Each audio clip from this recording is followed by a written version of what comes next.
Hello everyone, and welcome to another episode of the Daily Gwei Refuel, where I recap the latest news in the Ethereum ecosystem. I'm your host, Anthony Sassano, and today's the 19th of July, 2021.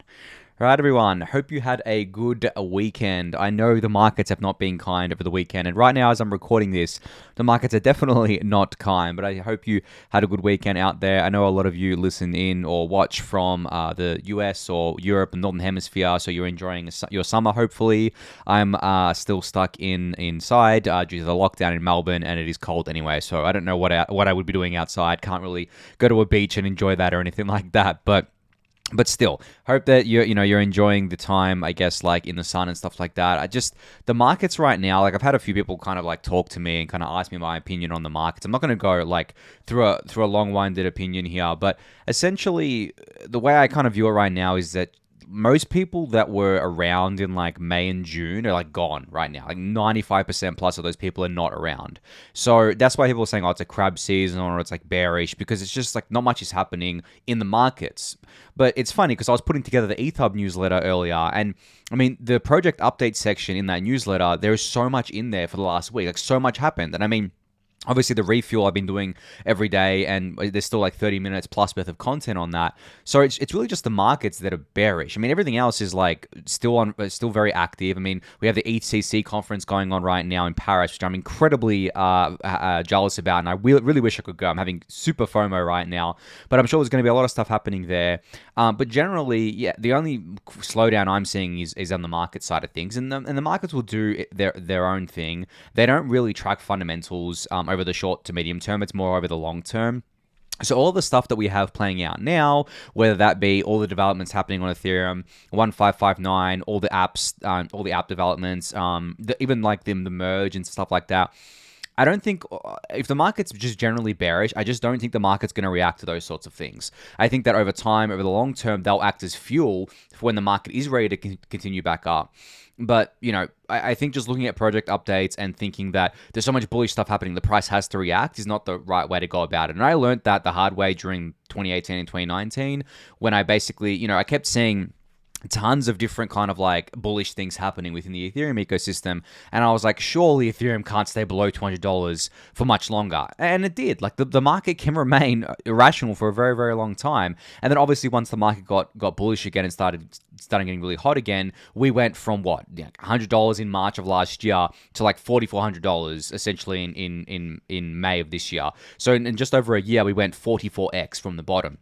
Whereas we spent like, a good, I guess, year and a half below $200. So even probably longer than that, which I always find kind of funny, right? So when you're looking at kind of things and looking at the bullish stuff happening, you're listening to me on the Refuel, be really bullish on developments. That's not me saying that I'm expecting like ETH to react to that in the short to medium term. It won't. Like, it's simply put, it won't, because the markets in crypto especially are not very efficient, and they're very momentum driven, and most people who trade these markets or who invest in these markets are low low information investors. That's the term I'm looking for, where they come in, they don't really have any idea about what this ecosystem is or how it works or what's valuable, what's not. They don't really have a way to kind of measure it. With stocks, at least you have some kind of way to do that. Like if you're a new investor in stocks and you say, okay, well, I want to buy Apple, well, you can kind of like do a really naive, or I guess like surface level thing where you're like, okay, well, I know Apple's popular, I know the MacBook's popular, I know the iPhone's a popular product, so I'm just going to buy Apple because I know their products are popular. Whereas with Ethereum, it is, and even everything in this ecosystem, even Bitcoin, it's a lot harder to kind of do that fundamental analysis on it. You have to dive deeper. And for most people, their first foray into crypto, they don't care about that. They're here for the gains, the bull markets, the dog tokens. They're here for all that sort of stuff. So that's why I think, the long term is very bullish, of course, but the short to medium term is dominated by these speculators. And, we have seen a bit more institutions and a bit more kind of like smarter investors come into the space, but they are still made up of people at the end of the day. And those people are still going to be affected by the same thing that regular low information investors are going to be affected by, and that's by the fact that this space is complicated. Human emotions are still like everywhere in this space. It's still based on a bull and bear cycle. Just like every market, but it's very much exaggerated within crypto because that's just the nature of it. So those kind of things are going to play out. But anyway, I'm going to stop there on the market commentary. But it just generally, the overall point is that don't expect major improvements, even things like 1559, to have a massive effect on the price in the short to medium term. It's always long term. If you're in it for the long term, you'll be fine. It is scary to kind of like keep stacking during these times where the price keeps going down and you're underwater. Believe me, I know. I did it during 2018 and 2019. I stacked at prices that were double what they went to. Like, I mean, I was stacking a lot at $200, and it went back to $100 frequently during 2018 and 2019. And I was down 50%, right? Like, it may not seem like a large drop, but that's 50%. That's like ETH going from 4,000 to 2,000, or from 2,000 to 1,000. It's a pretty steep drop. So when you're thinking percentage terms, I get that it can kind of be scary to buy now. And I think that's generally why the market's the way it is. Like, people are waiting for a signal. They're like, oh, I don't want to buy now because what if it drops further? Well, that's how we get bear markets. Same with like bull markets. People are like, I don't want to wait to buy. I want to buy now because it's going to be higher by the time I buy. And it just works reflexively in both directions. So hopefully that's just a bit of extra color for you. I will move on to all the stuff that happened over the weekend now, because there was a lot that happened. Now, I mentioned this Ethereum kind of documentary that was doing a crowdfund on the Mirror platform, and it was running it for about 48 hours, and they ended up raising $2 million, which is really, really cool to see. So this raise was done on Mirror, as I said, which is a kind of like a new Web3 native publishing platform. And if I can go to the link of what happened there, I think it's here. Yeah. You can kind of like see everyone that participated. I mean, I participated, of course, and everything like that. Unfortunately, I wasn't able to become one of the executive or co-executive producers because some whales came in and just like absolutely, killed it. Like 140 ETH from Leo Rad here, 111 ETH from this no name address, and then Nanex Cool with 35 ETH for third place. That is Mariano Conti. So for those who know him, he's longtime maker, not at Maker anymore, kind of going solo right now, but was at the Maker Foundation for a while. And then you got like a bunch of other backers here.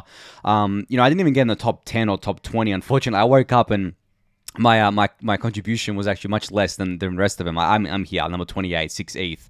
But I hope you kind of participated in it. You got like some infinite tokens. You also got an NFT if you contributed at least 1 ETH. That NFT is this one here, which I think is really cool. But I'm really looking forward to seeing this documentary get made. As I said on, I think it was last week's Refuel, I hope to see this land on something like Netflix. It'd be really, really cool to see Ethereum get more mainstream exposure from, I guess, it being told from within the community rather than mainstream media covering Ethereum and getting everything wrong. Because this documentary is being kind of like made by people who actually understand this space and are actually going to interview people who are the right people to interview, such as Vitalik and Aave from the Ethereum Foundation, CEO Waki there from Gitcoin, and there's a bunch of other people as well. They're basically all of the people that don't get much of a voice in kind of like the mainstream, they're getting a voice in this movie. So I'm really, really looking forward to seeing how this plays out. And as I said, I hope to see it on more of the mainstream platforms like Netflix and other streaming services. But yeah, I'm glad that I got to participate in here. I hope you did too. And it's really cool to see that this is like, I think this is the first crowdfunded movie, or at least Ethereum movie, using kind of like Ethereum as a crowdfunding platform. So that's really cool to see. And much better than all the scammy ICOs that we saw, right? Which went nowhere. This is actually going to eventuate to something that's real and tangible. But anyway, I'll be keeping an eye on this and keeping you guys updated with it. So we now have an ecosystem readiness checklist for EIP 1559. So on here you can see that Trent Van Epps is tracking essentially which kind of like ecosystem projects are ready for 1559. There's different statuses. One of them is active. So active is basically that they're actively kind of, I guess, actively working on 1559, not started, self-explanatory, in progress, and complete here. So you can see here a lot of them are basically active or not started. These are like developer tools here, which aren't necessarily critical or anything like that. I would say that wallets are the most critical part of this, or kind of like development libraries are kind of the same as developer tools. So if you scroll down to infrastructure, which includes wallets and other infrastructure providers, you can see here that Infura is ready. There's a bunch of them that are active. Not started is basically only 3, MetaMask, Trezor, and Wall ETH. I think MetaMask will have it done in time. I think that it's generally pretty easy for them to do, and I showed last week that they've already got testnet transactions running through MetaMask Mobile, so I think that's going to be fine. But essentially, I expect all of these to be done before 1559 goes live on August 4th, of course. So yeah, if you want to keep up to date, you can check out this checklist. It'll be linked in the YouTube description for you to do so. So speaking of 1559, Tim Beiko put out a tweet, I think it was July 16th, so on Friday, where he said, at the current gas limit, the proof of work chain would be deflationary with a base fee of 150 Gwei, 133 for block rewards and some buffer for Uncle rewards. On proof of stake, with the current daily issuance, 1100 ETH, the chain would be deflationary at 11 Gwei. Now, I have discussed this before, and I've kind of like covered that new tool you can kind of play with at ultrasound.money, where it lets you kind of like set assumptions. You can see it here in the image of like the staking amount, which is being covered by my camera, but it's on the left side there, the base gas price, and the merge date. Now, I think people are really underestimating the effect this is going to have. Like, this is a stark difference. This is like essentially almost a 15x difference here, where with proof of work, we would need 150 Gwei plus, which is only really going to be tenable in, I guess, like the short to medium term during a bull market when like lots of money's flowing around. People don't mind paying like ridiculous amounts for gas fees or whatever. But this kind of stuff, 11 Gwei or even 20 Gwei, that's kind of normal in these markets that we've been seeing. Even in the really quiet markets on Ethereum and the really quiet kind of ecosystem we have right now, gas prices have still been 10 plus. And I think we got into the single digits rarely. I mean, in the quietest parts of the week, we may get into the single digits, but normally it's 10 to 20 Gwei, probably a little bit more than that, depending on what time you're doing your transactions. And we're still seeing over $5 million of average transaction fees on Ethereum. So we would be burning like much more ETH than we would be issuing per day once the merge goes through.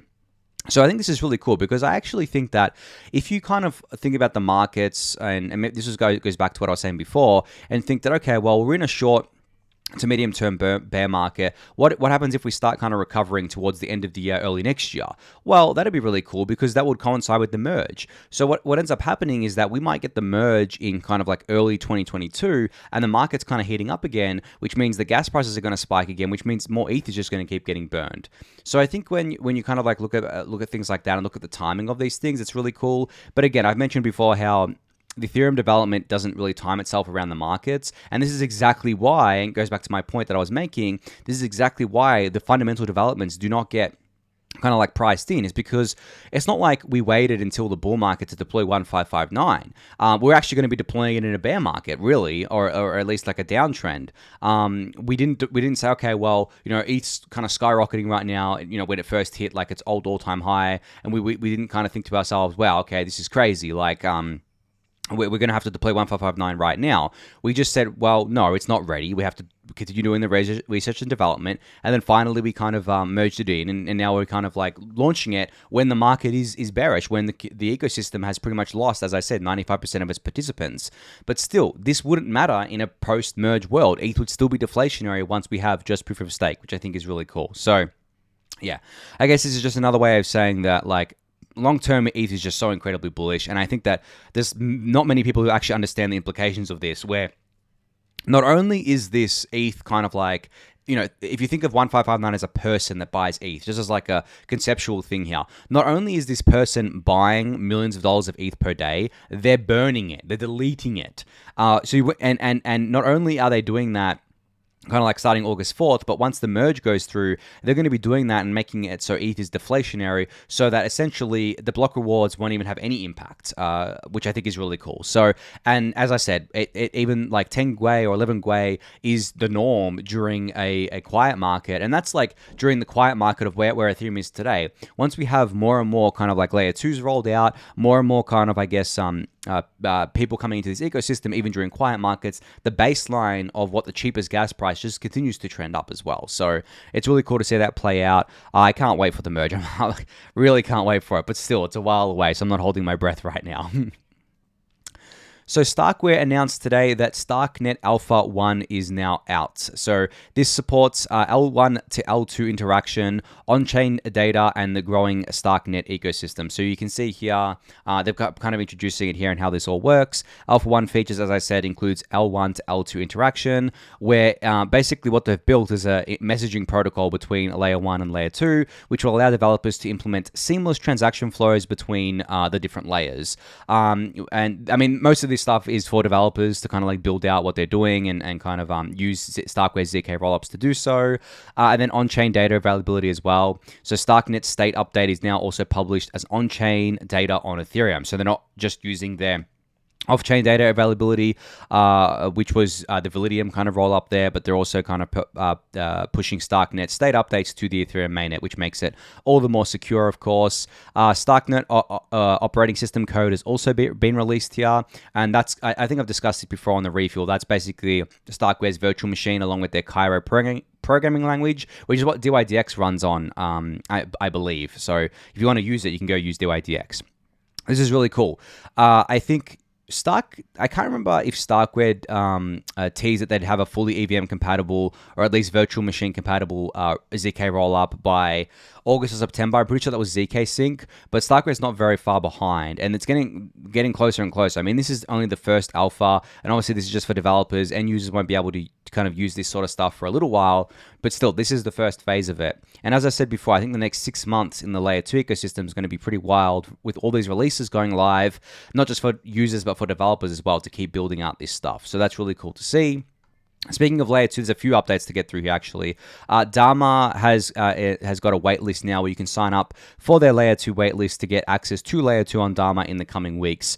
I'm assuming that they're going to be supporting things like Arbitrum and Optimism, ZK Sync, and, Polygon, POS chain as well. I mean, I know it's not a Layer 2, but still, it's part of like the scalability landscape here.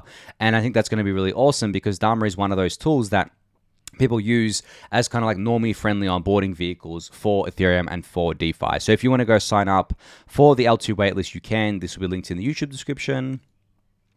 Michael Silberling has put together a Dune Analytics dashboard that compares side-by-side Uniswap v3 on Ethereum's Layer 1 and Uniswap v3 on the Optimistic rollup. Optimism's Optimistic rollup network here.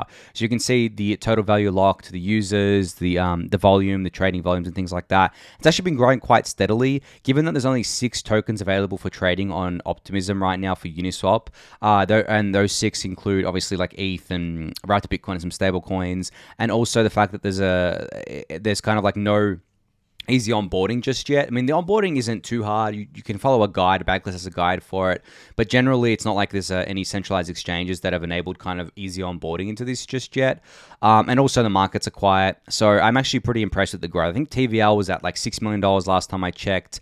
And volumes were averaging around $1.5 million a day, which is pretty good, I think, for something that's totally brand new Layer 2 ecosystem where I think the Optimism team doesn't want people doing kind of like any sort of mass adoption on this just yet or having like too fast adoption. I think they definitely want to make sure that everything's stable and everything's working well and keeping it quiet for now. And there's no liquidity mining either on this just yet. But there will be. I'm assuming there will be like very, very soon. But still really, really cool to see this kind of happening here and see this dashboard here. So you can check this out. It'll, of course, be linked in the YouTube description. But speaking of tracking Layer 2 activity, L2Beat has gotten a huge update here, as they say. So L2Beat.com, they've got a new logo. They've got a new website design. I mean, I've showed you guys this website before, but essentially this is a huge refresher here. They've got all the L2s listed here nicely for everyone, showing the value locked, the percentage change over 7 days, the market share, its purpose, and the technology that it's using. And you can click through. Let's click through to Optimism here. You can see the TVL. You can see the project overview. I mean, I've gone through this before, but they've just basically cleaned it all up and made it look a lot better, which I think is really, really cool to see. So if you want to check out and keep an eye on all the L2s on Ethereum, you can do so from this website. And you can even... I mean, it's really cool that you can even check things like the hypothetical level of decentralization, the current level of decentralization, is it permissionless or not? So you really will be able to know kind of like the security trade-offs and the decentralization trade-offs that you're taking for these Layer 2s because it's still so early, right? Because a lot of this stuff is, I guess you can consider them beta deployments at this point in time. So really, really cool site to keep track of everything happening. So ScoopyTrooples is teasing a new Alchemix kind of like user interface here, user experience, which I think looks really awesome. I mean, this reminded me of some of the, I guess, FinTech designs out there. Now, as much as I think FinTech is like a stopgap for, I guess, fixing finance, they have really beautiful interfaces. A lot of the apps that we use, that you would have used, yes, they're kind of like centralized and kind of like slow and still have to deal with, I guess, the traditional finance system, but they look really nice. So, whereas a lot of the DeFi apps still, I mean, there are a lot of DeFi apps that look nice, but I think many of them still look very daunting for people. A lot of them have pretty I guess like basic UIs where it doesn't have much information, doesn't really show people everything. But this is what Alchemix is doing here with this redesign. You can see in the image here, and in the screenshot here, that they've got like much more information being displayed to the user. It's much easier to follow, and they've got a bunch of different kind of like user experience enhancements, like different colors and things like that to track what's going on. So that's really, really cool today to see this kind of I guess leaked by ScoopyTrooples here. So this is a photo that I came across in one of Bankless's newsletters. I had seen it before, but I kind of tweeted it out, where this is a photo from 2014 where Vitalik gave a presentation on Ethereum. Now, the photo is basically, it's hard to tell because it's in very low quality, and it kind of like looks like the photo was taken on an old Nokia phone. But essentially, the slide says the Lego of crypto finance, and then underneath it, I'm assuming there's a bunch of different kind of like things describing what those Legos look like. But the point of me sharing this screenshot was to kind of show that DeFi and money Legos aren't new concepts. Ethereums have been working on them for many years at this point. And I would even go a step further and say that pretty much all the things that we enjoy today are not really new concepts at all. You can look at things like tokens, which were known as colored coins beforehand. This was done, before Ethereum was even a thing. This was being talked about on the Bitcoin Talk forums. Smart contracts. This was the smart contract term was actually coined by Nick Szabo in 1996. Like that was a very long time ago now. It's like 25 years ago. Proof of stake was created in 2011. There's a Bitcoin Talk forum post where someone kind of put forward this idea of using stake instead of like mining machines to kind of validate the network. And then on top of that, there was also layer 2 scaling, which was discussed very early on as well on the Bitcoin Talk forums. Basically, I would say as early as like 2010 maybe, or 2011, definitely somewhere around then. So when you kind of look at this sort of stuff and look at kind of how forward-thinking a lot of the OG crypto people were and still are, it's just amazing the fact that it took so long to get here. Because think about it. In 2014, Ethereum's mainnet wasn't even live yet, so no one could build this sort of stuff.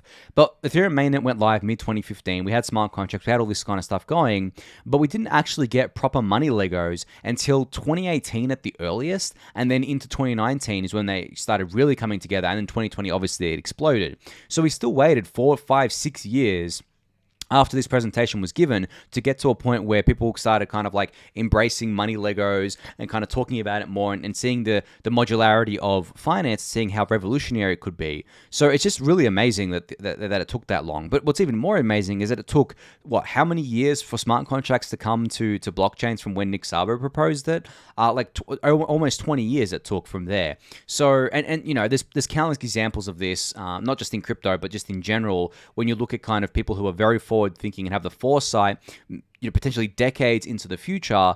It's just amazing that these people exist. So, I mean, I wrote a bit more about this in today's Daily Gwei newsletter, but essentially, I just kind of wanted to kind of highlight the fact that really, when you think about innovators inside and outside of crypto, they are thinking decades in the future. They are not like us. They are pretty much thinking what the world's going to look like 10, 20, 30 years. Whereas a lot of us tend to kind of like have a short-term mind where we kind of look at the short to medium term, especially when it comes to crypto prices. Whereas a lot of these other people will definitely look into the future, especially if they're kind of like building the future themselves. I mean, Vitalik has obviously been building the future for quite a while now, but not just him, but like all of the people working on the DeFi apps and even things like NFTs and stuff like that. They're all kind of looking very far into the future, and I like to think that through the refuel, I can kind of like bestow some of my long-term mindset onto all of you guys, and to make sure that you're thinking long term. Because if you look back and to 2014, if you had invested in the Ethereum ICO in 2014,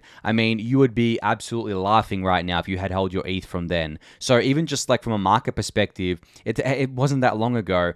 So taking the longer term view is just always the better option in my mind, unless you don't have the long term view to take, obviously. But if you do, it's always the better option. And if you're in this to kind of like build wealth over time, then you shouldn't really concern yourself with the day-to-day kind of action of the crypto markets. You should definitely, I know it's really hard to do. I know I'm kind of like a hypocrite here because I definitely do look at the price every day. But generally, you know, when I'm looking at the price, I'm just like, okay, whatever. It's just ETH being ETH. And then I kind of think to myself, okay, well, what's going to happen in a year from now, or 2 years from now, or 3 years from now, whatever? Like, what are we going to have? And I mean, in 12 to 18 months from now, Ethereum is going to look very different to what it looks like today. We're going to be post-merge. We're going to have 1559. We're going to have DeFi, you know, continuing to grow at a rapid pace. We're going to have the layer 2 rollout basically done. NFTs are going to keep gaining ground. I mean, you look at the price, you might feel bearish. Then you just look 12 to 18 months out on the Ethereum fundamental side, and you can't help be extremely bullish. But don't let that blind you. Don't let that make you think that the short-term market action is going to reflect the long-term bullishness. That's rarely happens. You need to kind of look at the long term and kind of like realize that the kind of markets are even kind of like more longer term looking, and will take a while to kind of catch up to those fundamentals. So ChainLinkGod put out a tweet where he said the other day, where he said, unpopular opinion, DeFi will not outright replace banks or traditional financial institutions. What we'll likely see is first fintechs and then banks adopt DeFi into their backend systems to provide their clients higher yield, more transparency, and superior financial products. I mean, I've spoken about this countless times in the Refuel. I totally agree with ChainLinkGod, and I don't think this should be an unpopular opinion, because the fact is we're already seeing this play out. Look at Compound Treasury. Look at Aave's Aave Pro, the institutional kind of pool that they're doing. Look at I guess like all of the kind of not banks, but like all of these financial institutions getting interested in DeFi now. They're not just going to cede their power and go and say to their customers, "Hey, customers, you know, we know you've been with us for a while, but this really cool DeFi thing now. We think you should install MetaMask and go interact with DeFi, and you know we're just going to close down." No, that's not going to happen at all, and I don't think that should happen in any way. I actually replied to ChainLinkGod and I said here, as much as we all love being our own bank, most people don't want to, nor do they care to. What matters is that the choice exists. You can either choose to go completely bankless or use a trusted third party such as a bank or financial institution. With DeFi, it's a choose your own style adventure. Because at the end of the day, it really is. I can choose to do my own kind of banking through MetaMask on DeFi apps, or I can go through a third party and say, hey, you know, here you go, take custody of my assets, do it for me. I don't care, out of sight, out of mind. I just want to earn a yield. That's exactly what happens today in the traditional finance system, and that's exactly what a lot of people are very comfortable with, especially from a custody perspective. A lot of people don't want to custody their own funds, and that's fine. But the fact that the choice exists for these people is already like a million times better than what we currently have. But on top of that, and as ChainLinkGod also notes, I think somewhere else in this thread, where he essentially says like, not only does DeFi improve and offer better products to these institutions, it also improves transparency overall. So generally, regulators are going to be even happier with this because they're going to have better transparency. They're going to be able to monitor this system more closely. And not just them, but like anyone is able to monitor this system more closely. We're going to be able to tell if something is insolvent. We won't have to wait years to find this out. We're going to be able to tell if any funny business is going on. We're going to be able to see which projects are actually growing versus which ones are actually lying. The transparency is actually a blessing. I know it's a curse because of privacy concerns of users, but it's a blessing because we get to see all this other stuff that's going on. So, yeah, I mean, I've mentioned this plenty of times on the Refuel. Generally, I believe that DeFi is going to be a mix of basically end users like myself and probably a lot of you who prefer to do it on our own, and a lot of other people who prefer to do it through a DeFi institution or a financial institution or a bank or anything like that. And that is totally fine because they'll even be able to monitor what's happening. They'll be able to see where their funds are going within this institution. I mean, the institutions can offer them offer their customers a full transparent dashboard to monitor what they're doing with their customers' funds. And I believe that the ones who don't do this, it will actually lose out to the ones that do, and it'll be demanded by customers. So already we have like something that's much better than the existing system. Now, some people might hit back and say, well, that's just admitting defeat. That's just letting centralization into our lives. That is not respecting decentralization. It's like, well, this is just inevitable because DeFi is open, permissionless. Anyone can build on it. That just because it's a centralized entity building on it, I can't do anything about it. I can't stop them. None of us can stop them. DeFi is for everyone. Ethereum is for everyone, whether that be individuals, corporations, institutions, and it's up to us to make sure that the core protocols stay decentralized so that the users have a choice, so that we all have a choice, so that we don't have to basically go through these centralized intermediaries if we don't want to. That, to me, is the key innovation of DeFi, or at least one of the key innovations of DeFi. So hopefully you agree with me. If you don't, you can comment comment in the YouTube description or come onto the Discord and tell me I'm wrong. I'm happy to debate you. Happy to debate anyone on this sort of stuff. But I just truly think that this shouldn't be an unpopular opinion. It should be accepted as a matter of fact and as what's going to happen. And regardless if you think it's right or wrong, it's just what's going to happen, I think. So ILiveinLambo put out an interesting tweet where he says why the flippening is inevitable because money is all about network effects, and a network of networks is bigger than a network. Now he shows in this image here basically Bitcoin and Ethereum. Now you got Bitcoin up and to the left, which is just a circle with the name Bitcoin with the word Bitcoin in it and nothing connecting to it. Then on the right you have Ethereum, the circle with the word Ethereum in it, and then you have all these other circles branching off of Ethereum, and in different categories, such as the DeFi category, the metaverse category, DAOs, and NFTs. And from those categories, you have branched off into different projects. So I guess you have Ethereum at the center, you have NFTs or DeFi as two of the major use cases, and then branching off of those, you have even more things like MakerDAO. Obviously, is branched off of DeFi. Uniswap, Aave, and then NFTs, you have CryptoPunks and Hashmask and everything else. And this is what he means by a network of networks. And this is exactly what I talk about when I talk about the value that's being driven to the Ethereum network, not only by the speculative stuff that's happening on the ETH side and within the crypto markets, but also on, within DAOs, within Metaverse and DeFi and NFTs. Every transaction that hits mainnet is contributing to the value of Ethereum. And post 1559, it's going to be directly contributing to the value of Ethereum because you're going to be having ETH being burned due to transaction fees. And that has been my long-term bull thesis for quite a while now, is the fact that I believe utility trumps just simply holding an asset. I believe utility value is worth much more than just something like digital gold. And I believe that Bitcoin is something that can actually even be branched off of Ethereum, because you can just draw a line from Ethereum to Bitcoin, and then that will represent all the tokenized versions of BTC on Ethereum. And you just see how Ethereum is a superset of Bitcoin in that respect. So, I mean, I really like the way of visualizing this. I think it makes a lot of sense. And of course, I believe in the flippening, and I believe that it's healthy for the ecosystem when it happens. Don't know when it's going to happen. I think it's going to be violent to get there for sure, because the markets do their own thing. But to me, it's inevitable. So Stani put out an interesting tweet the other day where he says, since Jack is going to build Aave on Bitcoin, which is referencing Jack's kind of plan to build DeFi on Bitcoin, Aave should build Twitter on Ethereum. Now, he's actually not joking about this. There's another report came out from Decrypt, which went into a bit more detail about this. But as cool as I think this is, I'm kind of bearish on decentralized social media in general. And I have been for quite a while for a number of reasons. We actually had this debate in the Daily Gwei Discord channel the other day. But the number one reason is that I think that moderating a decentralized platform, decentralized social media platform, is pretty much impossible, I believe. I think that if you look at all the ones that have kind of popped up over the years, like Steemit, and there's a bunch of others out there, they either turned into places of like a real big toxic, crappy culture where really the fringes of society come in to basically spread whatever they want to spread on there, and a lot of illegal content gets posted. And I'm not talking about illegal content like political dissent or stuff like that. I'm talking about actual legal content. I'm not going to mention what it is. I'm sure you can imagine what it is, but sort of that stuff that gets posted on there that just stays on there because it's decentralized, and people just don't want to use a network or a social network that has that rubbish on it. They want to use something that's,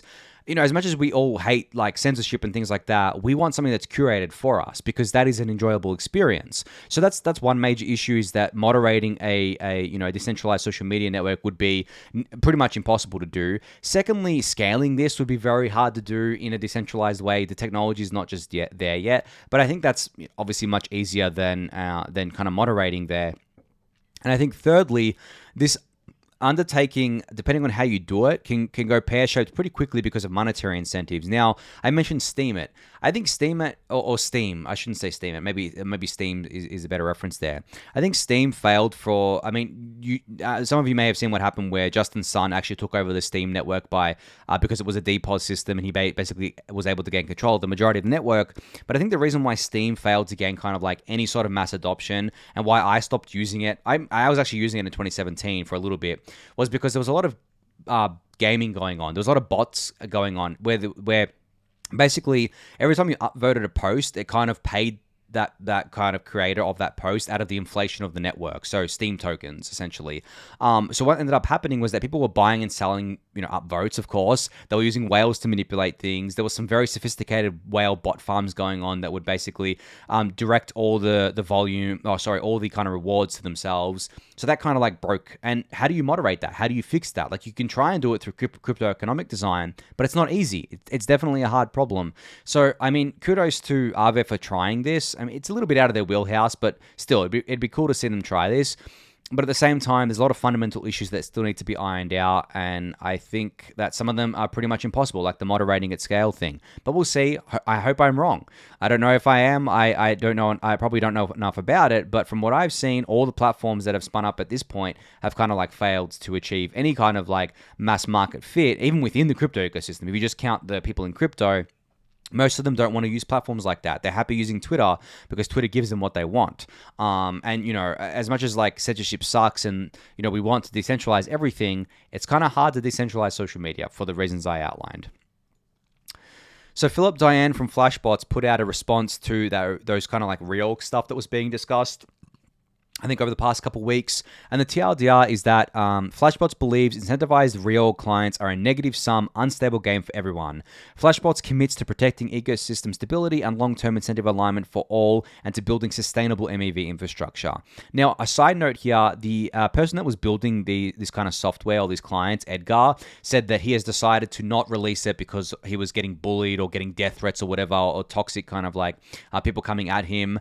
And okay, that's fine and everything, but it always gets me when people say that, because one, you can't verify that actually happened, and two, I mean, he was saying stuff like, I'm going to kill Ethereum, or I'm going to take down Ethereum, or I'm going to do this, I'm going to do that. What did he expect was going to happen? I mean, you poke the bull, you get the horns. Like, I don't know, I just kind of like don't have much sympathy. I don't condone people sending him death threats or kind of like being super toxic to him or anything like that. But I mean, one, I can't prove that actually happened. I just have to take his word for it. And two, generally, when you kind of like poke the hornet's nest or kind of like mess with the bull, you're going to get pushback on it. You can't just kind of go up to someone and yell at them, or go up to a group of people and yell at them and tell them you're going to like destroy Ethereum or destroy kind of like, especially their investment or something or whatever, and confuse everyone and make all this drama and not expect some blowback. But anyway, done with that side note, I think Phil, in this blog post, it describes what basically I said about this kind of stuff and this reorg stuff on the refuel when I covered it, kind of, I think last week or the week before, that basically, as he says, it's a negative sum game where it doesn't really make sense for miners to do this, or for people to do this, because it makes the chain unstable for everyone. It makes it so that essentially you can extract a lot of value in the short term, but the medium to long term implications are really bad. It essentially makes it so that no one wants to transact on the network anymore, and the price of ETH logically would fall because of this as well. So I recommend going and reading this whole post. It's a really great overview. Phil has been thinking about MEV longer than most people have, so he's definitely someone to listen to, and he's definitely a great follow. But I'll link this in the YouTube description, and you can go check this out for yourself to read all about it. It's a pretty good breakdown of what's happening. So finally here, the Squanch, who I mentioned on last week's Refuel, who kind of created a GitHub repository of different staking provider mishaps, has created another list in this put together of rugs, hacks and exploits that have happened on various Ethereum virtual machine compatible networks, such as Ethereum, BSC, and Polygon. So you can see the whole list here, the apps that were affected or the service that was affected. And yeah, I mean, there's kind of like more than this, obviously, and he's going to keep populating it. You can submit a pull request and populate it with the ones that you want to as well. But I'm glad this exists. I actually wrote in the Daily Gwei newsletter last week that I wish that something like this existed. So obviously, the Squanch here is a regular reader of the Daily Gwei newsletter. So I mean, shout out to him for that.